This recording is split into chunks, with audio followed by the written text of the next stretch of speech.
work assignment in Maritzburg yesterday, and literally my job was, see if the president arrives or his wife leaves. Go sit for 8 hours in a car. It was not my finest moment, but it did give me time to sit and go through a lesson that I've been thinking about for a while, and I'd never been able to really get into it. Never really been able to think of a way of bringing a message home that I'd wanted to give for a while. And it's a lesson about how much we can learn from children. It's probably because I don't have one, and I don't know what you learn from the little children. I don't know what my parents learned from me, probably how to give good hidings or something. Useful skills like how to lock me in a room for hours. I don't know things that my parents learned from me, but I always had this idea, and everyone says you can learn so much from kids, and out of the mouth of babes comes wisdom, and all those things. And I've been thinking, how do you do a lesson like that? How do you speak on that, and how do you get that sort of message across? And I came across an article that ran in the Daily Mail some years ago. I don't know exactly when it went, but it was this 4th grade teacher, so standard 2, if you are kind of my age. I finished junior school when it was still a standard 5, not grade 7. And so a standard 2, grade 4 teacher collects some well-known cliches, some well-known statements, and stops them halfway and says to her students, finish off these sayings for me. And these are some that she came back from her class. It said, it is better to be safe than to punch a 5th grader in the face. Strike while the bug is close.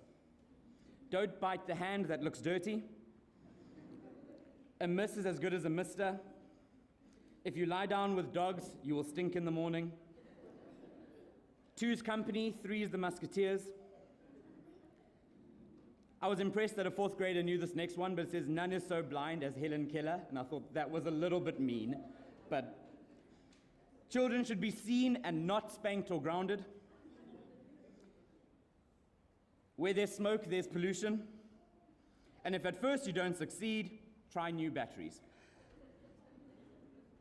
And you kind of think of those things and you go, yeah, very funny, very funny. But how many of them are kind of little pearls of wisdom thrown in there? How many hours of frustration and would you have saved if instead of bashing the remote against your leg to make it work, you had actually just put new batteries in? I at one stage had bruises down my right thigh by virtue of bashing the... Come on, work. There we go. And instead of just replacing the batteries. Where there's smoke, there's pollution. Ask any environmentalist. Yeah, pretty much bang on there. Children should be seen and not spanked or grounded. Nah, that one can be thrown out. Spank or ground, it's fine. And if you lie down with dogs, you will stink in the morning. Yeah, I've had a couple of dogs which that would have been exactly the case for. There's so much truth that comes out of children, even when they don't mean to. And then I came across the story that was read this morning, and I thought, sometimes there's something about that story maybe that we miss. We focus on the main elements of it. We focus on Jesus feeding the multitudes, feeding the 5,000, and taking these few fish and a couple of loaves of bread and performing an amazing miracle.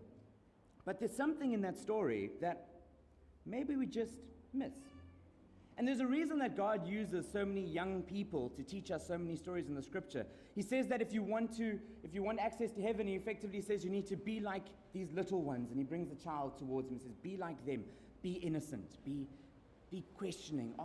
It's kind of using children as example. In the Old Testament, a lot of the Old Testament's greatest leaders were called to prominence when they were still young, and they grew up in faith. We're told through the Old Testament that you need to remember God in the days of your youth. You start young. And God uses those examples over and over again, and there's a reason for it. Because even though children might not intentionally be doing it, young children are often so vital for giving Christians and just giving us in general nuggets of brilliance, nuggets of excellence, and nuggets of knowledge that we don't realize. And this story is an exact example. The passage is in John chapter 6. It's also paralleled in Luke chapter 9. But I want to tell the story from a different perspective this morning. And it's a little bit of what they call preacher's license, preacher's poetic license. We don't know the other side of the story, but I'm going to create an image for you. And the amazing thing when you look at the story from a different way, you realize that we know very little about one very key character in the story. We know so little about this key character. We don't know where they come from. We don't know where they're going. We don't know why they're there. We don't know who this person was there with even. We don't even know this person's name. But without this person being there and being involved in the story about feeding the 5,000s, the story would not have happened the way it did. And all we know about this child is that he was a young boy. That's it. That's his name, young boy. Either he has a horrible name and his parents needed to name him better, or his name isn't the important part of what's going on here. His name isn't significant. It's the role he played that is. Now imagine the story. Imagine the picture, if you will. There's this young boy who's walking along, and with him he has his lunchbox.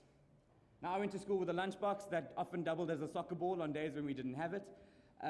It had food in, food got eaten, needed something to play with, lunchbox gets kicked around. It's just happened. It's one of those things. I don't know if it still happens now, but I imagine it probably does. But there's this kid with his lunchbox, and he's got some fish and some bread, and he's got, there's my child for the day, and he's happy, and he's going along. And next thing he sees, a whole bunch of people. It's kind of gathering and walking in a certain direction. Now, when I was young, if I saw a crowd going somewhere, I kind of went, ooh, where are they going? I'm going to go see what's up. So off he goes. You can imagine him marching with his lunchbox in his hand by his side and following this crowd, and the crowd's getting bigger, and the crowd's getting bigger, and eventually he walks through and he stops because there's too many people. But he still has no idea what's going on. He has no idea what's at the front of the crowd and what's attracting these people. So he's little, and he thinks, I'm little. I can get through this. So he maybe hunches down, maybe he starts crawling, maybe he starts leopard crawling on his belly, sliding through people's legs, kind of puffing the air out of his lungs and making himself as small as possible so he can sneak through the slightest gaps. And he moves a bit forward, maybe he trips over someone's foot and falls and picks up his lunchbox, dusts it off, and he's like, okay, I'm going to keep on going. And eventually he gets to the front, and he sits down and he sees this man talking. Now he's young. We don't know whether he knew who Jesus was. We don't know if he knew what Jesus was capable of doing. We don't know if he'd heard all the stories. He'd probably heard of Jesus. I mean, at the time, everyone had. He's like, oh, here's this guy. So he sits down and he starts listening. And Jesus talks. And Jesus talks. And Jesus keeps talking. I don't know if you guys remember being really little in church and maybe you didn't make it to Sunday school, or you're sitting at maybe even a wedding, or anywhere where there's a speech, a school function, or whatever it might be. Someone speaking for 10 minutes when you're little sounds like it could be hours, days even. Where within about 3 minutes of the person speaking, and I remember this from school all the time, school assemblies, you sit with your legs crossed, and within minutes your bum is numb. And you're going, when is this ever going to end? And the person is still greeting. You're going, it's like the are we there yet of speeches. And this kid is probably thinking, Jesus still talking? And he's still talking? And he's still talking? Now we know from Sermon on the Mount, Jesus had the ability to speak for a very, very long period of time. Jesus had this incredible ability to say so much in so much time, and say so much in such a little bit of time. What's such an incredible skill, and this child is sitting there listening to Jesus talk, and listening to Jesus talk, and listening to Jesus talk, and he's listening because he's obviously aware of what's going on, and he's focused on what Jesus is, and then he's like talking about the miracles and all the stuff that's happened, and he's probably listening to the crowd behind him, and he's amazed by what's going on, and then it starts getting dark, and he's probably thinking, hey, I should maybe think about heading home now. But this is pretty cool. I'm not going. I'm going to stay until as late as I can. And he's sitting there. I can imagine him being so excited, his lunchbox still on his lap. And then someone says, well, we need to feed everyone. And Jesus goes, well, what should we do? The guy says, well, it would take half a year's wages just to give everyone one bite to eat, let alone make them full. And this child's probably sitting there going, half a year's wages. He's thinking about his pocket money that he got for the week and going, how much pocket money would it take to do this? Sitting there going, what is going on? And next thing, one of the disciples comes to him and says, hey dude, can we have your lunch? Now, I don't know about you, but if you're, let's say, anything less than about 10, 12, and someone asks you for your lunch, and they are not offering you something better in return, you are not giving up your lunch. Let's be honest here. This is my lunch. I've been carrying it all day. I haven't realized I'm hungry because I've been listening and there's so much stuff going on, but I've still got I want my lunch. You want me to share it with everyone? Even George, that I don't like him. And now I'm going to share my lunch. Like, yeah, Tabo can have some. That's cool. But George, I'm going to share it with really? But yet he hands over his lunchbox. Has absolutely no idea what's going to happen next, or whether he'll ever get the food back, or even the lunchbox back. And maybe he's thinking, what's going to happen now? I've got this little thing, and now I'm going to get home, and I'm going to lose it. Then Mom's going to moan at me for losing my lunchbox again. I'm thinking, what is going on? But he does it willingly. And then, as we see how the story goes, then the miracle happens.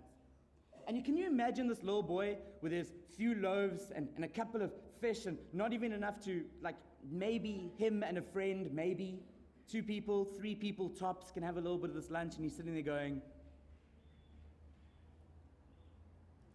hang on, I don't remember my lunchbox being that big. Baskets are being passed around. Then going, what? 12 baskets of leftovers from this little lunchbox? And this kid is sitting there and must be absolutely amazed at what he's seen. And then we read at the end of that passage where it says, when people had seen what had happened, they realized that Jesus was who he said he was. And there's this young kid who realized in that moment who Jesus was. Now, this is an amazing story about so many different things. It's a story about God's power through Jesus to perform miracles. And that's the thing that stands out here, that even in the most trying of circumstances, Jesus can do something amazing. God can do incredible things. That's the lesson that comes through. There's another lesson that comes through very strongly about Jesus being our provider and being our sustenance, and how he's literally and figuratively the bread of life that saves us and gives us all the nourishment we need. That comes through a lot. But in this young boy, there's a lesson about no matter what little you have, use it properly, and God will do big things with it. Imagine this kid with his few fish and a couple of loaves of bread going, what are they going to do with that?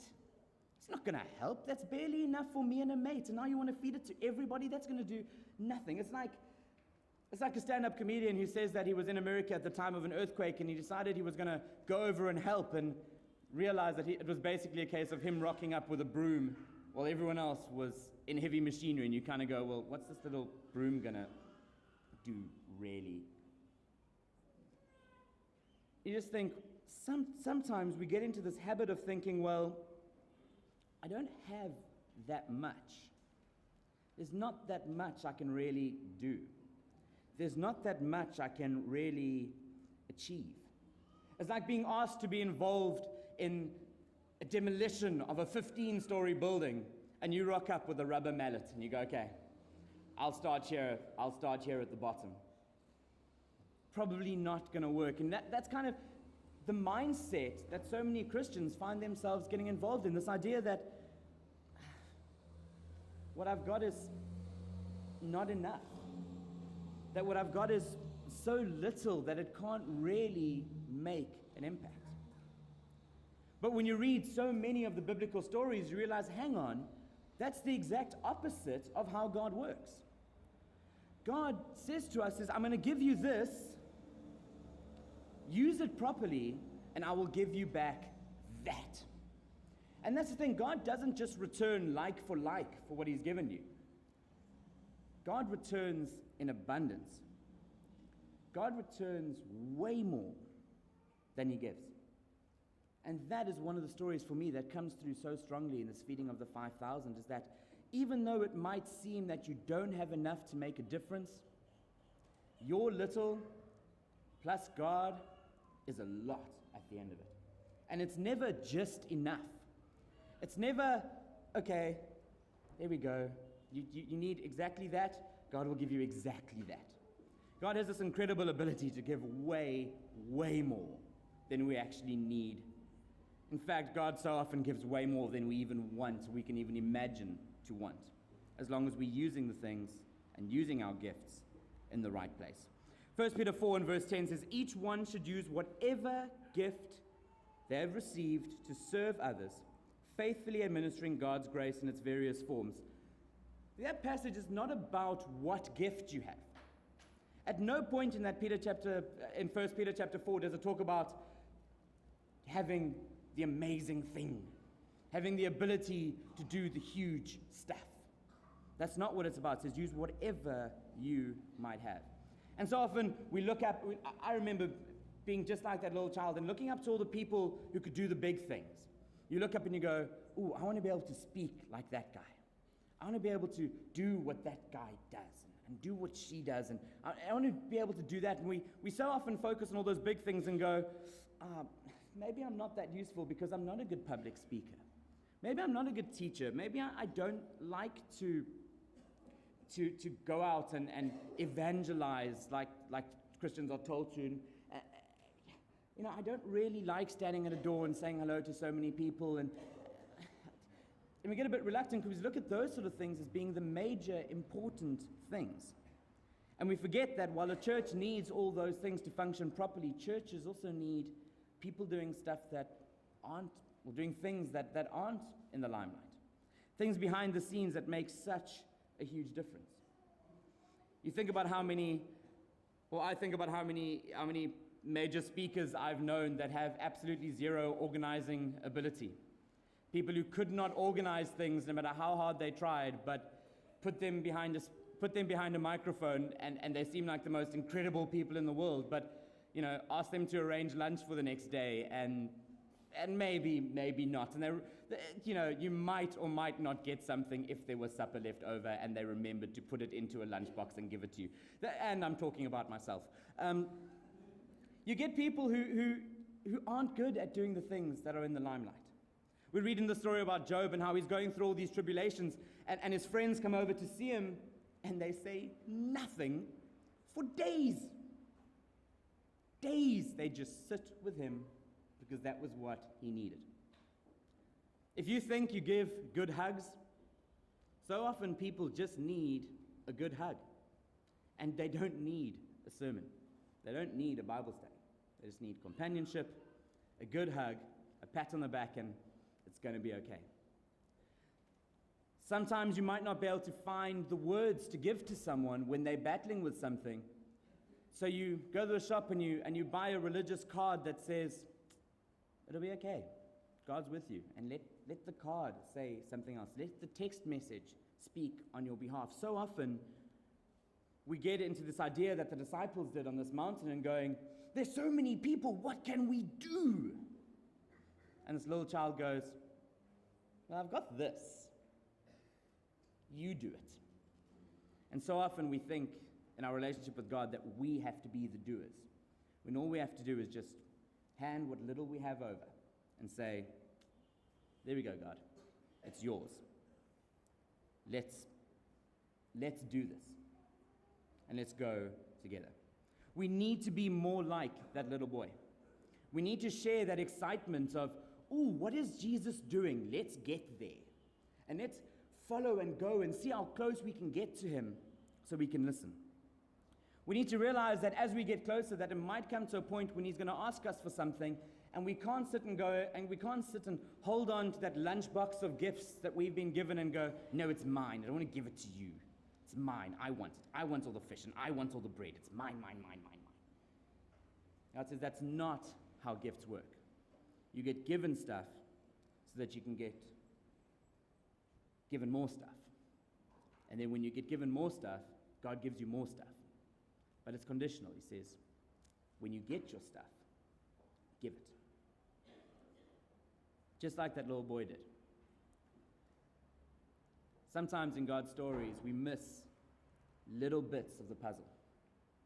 We sit there and going, ooh, look at the big thing that happened. And you realize, without that little thing, the big thing would not have happened the way that it did. The message I want to leave with you this morning is entirely that. Don't think that what you have is too little to make a difference. That is the exact opposite of how God works. So we stand and sing.